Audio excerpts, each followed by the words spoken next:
Hai, bersama saya Mr. Z bicara. Tentu saja bicara tentang kebenaran berdasarkan fakta, data, dan realita. Kesempatan sidang kemarin, tim dari Paula Verhoeven yang diwakili oleh pengacara menghadirkan 42 bukti. Dan anehnya, bukti itu masih juga dipertanyakan oleh pihak Baim Wong. Dalam konferensi pers mengatakan bahwa bukti-bukti itu berasal dari mana? Sumbernya dari mana? Ya sama.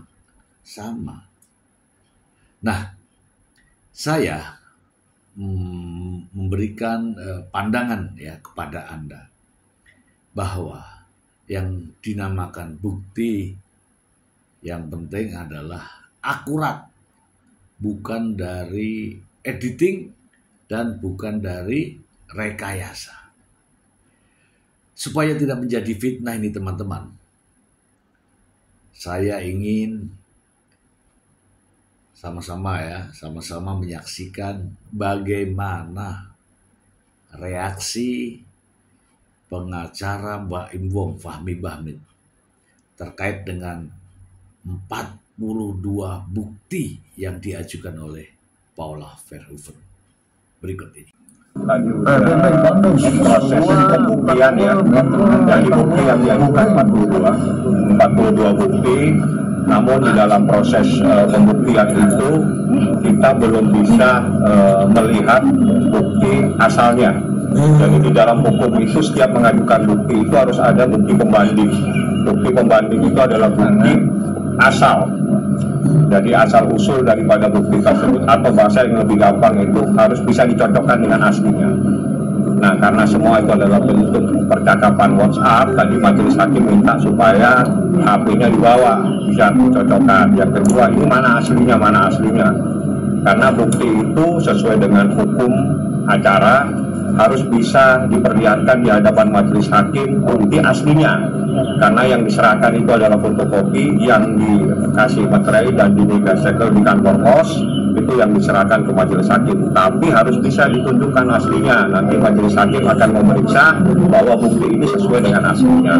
Tadi semua bukti tidak bisa ditunjukkan keasliannya, atau bukti aslinya itu tidak ada, atau pembandingnya tidak ada ditunjukkan di hadapan majelis hakim. Ya, diberi kesempatan lah tunjukkan dengan bukti aslinya seperti apa. Bukti aslinya ada di perangkat saya tidak tahu, kan bukan saya yang mengajukan bukti. Coba tanya kepada yang mengajukan bukti. Yang jelas bukti itu adalah bukti dari termohon, 42 bukti yang mengajukan mereka yang harus bisa membuktikan, bukan saya. Yang jelas saya hanya berbicara secara hukum, bukti itu harus bisa ditunjukkan, dicocokkan dengan aslinya. Seperti itu tadi. Sempat juga kita mempersoalkan tentang anak-anak itu, saya mohon jangan dijadikan objek. Artinya dijadikan perdebatan di antar sana sini. Kalau sayang anak, yang terbaik buat anak itu yang harus dilakukan. Jadi anak itu jangan dijadikan objek, selalu dijadikan objek ya. Ya sama ya, kalau dia yang mengajukan bukti, pengacara Alfon Kurnia Palma juga menanyakan ya, sumbernya dari mana, akses legalitas ya kan, legalitas akses dan sebagainya. Ya, tapi dia ini kan ada tambah-tambahannya ya kan, ada saksi kunci, saksi fakta, saksi gembok, dan bumbu-bumbu yang lain ya. Dia juga membahas tentang anak, yang katanya janganlah menimbulkan anak, yang terbaik buat anak, jangan jadikan anak sebagai objek, dan sebagainya. Itu klasik ya, klasik. Nggak ada kok yang bicarakan anak sebagai objek. Kita simak lagi ya. Dan Baim lagi menjalankan tugas profesinya dalam syuting film ya, seperti itu. Berarti memang sedang libur yang baik. Iya, sama Baim. Baim kan ayahnya, sama Baim. mengenai anak-anak yang disiram dengan trauma itu bagaimana? Apanya yang disiram? Bagiannya Bang. Tidak ada dibagi-bagi, nanti aja diputuskan oleh pengadilan. Jadi saya katakan sekali lagi, jangan dijadikan anak ini objek. Anak itu ada haknya yang diberikan. Jadi ada surat edaran Mahkamah Agung. Sekarang anak itu jangan dipaksa-paksa. Kalau dia tidak mau, bagaimana sih? Mencoba untuk merayu anak ini secara aktif biar anak ini tidak trauma, anak ini tidak nangis, anak ini mau. Kan harusnya seperti itu. Jadi jangan selalu dipaksa. Oh, ini harus diantar kepada saya. Itu kan cara memaksa anak. Kalau anaknya nangis lagi seperti kemarin kejadian, Baim sudah melakukan pengantar, terus tiba-tiba Baim pulang, anaknya nangis ikut lagi ke Baim. Kan kasihan itu anak seperti ini. Kalau sayang anak, jangan dibikin anak itu semakin ketakutan, semakin trauma. Anda harus melakukan yang terbaik. Bagaimana Anda sayangi anak? Anda dekati supaya anak itu mau. Nah, kalau anak ini tidak mau, terus jangan salahkan Baim. Kan repot jadinya kalau seperti ini. Ya, tidak perlu kita tanggapi ya, yang seperti ini tidak perlu kita tanggapi. Kita lihat aja faktanya. Tidak ada trauma, tidak ada yang menjadikan anak sebagai objek. Mengalir aja, ikuti aturan main, ikuti aturan hukum. Ya, kalau anak dikatakan trauma, pasti lari ketika bertemu dengan ibunya. Ya kan? Ya, kita buktikan saja. Ini adalah salah satu faktanya.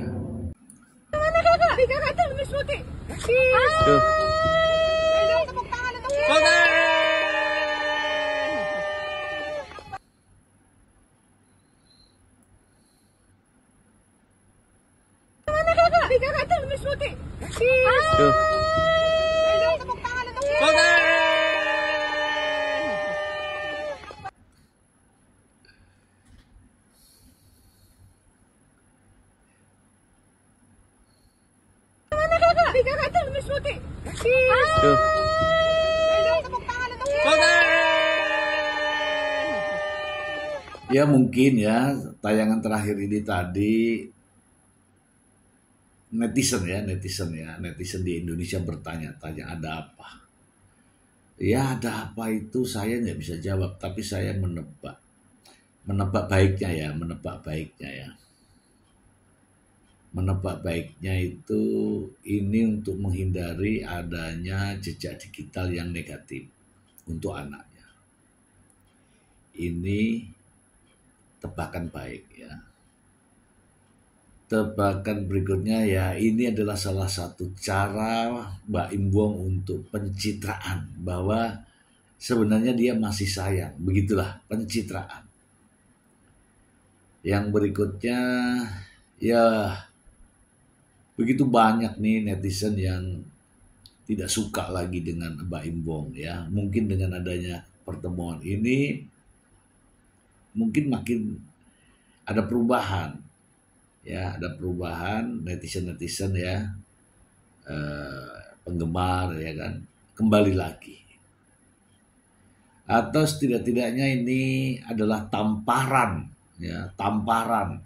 buat pengacaranya sendiri. Bahwa ini seolah-olah bahwa lu bilang anak-anak trauma, lu bilang gitu kan. Buktinya nih gue baik-baik sama bini gue gitu. Mungkin ya teman-teman ya, mungkin. Kita tidak bisa tebak-tebak, tapi kita bisa ya menilai. Tiba-tiba muncul video ini. Ya kan? Ya saya sih berpikir positif ya. Tapi kan justru dipertanyakan. Para netizen bertanya-tanya, ini ada apa ini? Ya kan? Ya, tapi kita berpositif thinking saja. Yang jelas, hakim juga sudah melihat ini semua. Tidak akan berhaluan lain. Hakim pasti akan menerapkan kompilasi hukum Islam ini yang berlaku di seluruh pengadilan agama di seluruh Indonesia terkait dengan perceraian, akibat perceraian terhadap anak yang masih di bawah usia 12 tahun. Anak-anak yang masih di bawah 12 tahun. Hak asuhnya jatuh kepada ibunya. Kiano dan Kenzo masih di usia 5 tahun dan 3 tahun. Artinya, sudah bisa ditebak. Hak asuh anak akan diberikan kepada ibunya dan bapaknya bertanggung jawab penuh atas nafkah pemeliharaan, nafkah kesehatan, nafkah kehidupan sampai yang bersangkutan anak-anak ini mandiri. Semoga Anda terhibur. Silakan Anda komen yang baik-baik ya, komennya ya, biar kita enak menanggapinya. Semoga bermanfaat.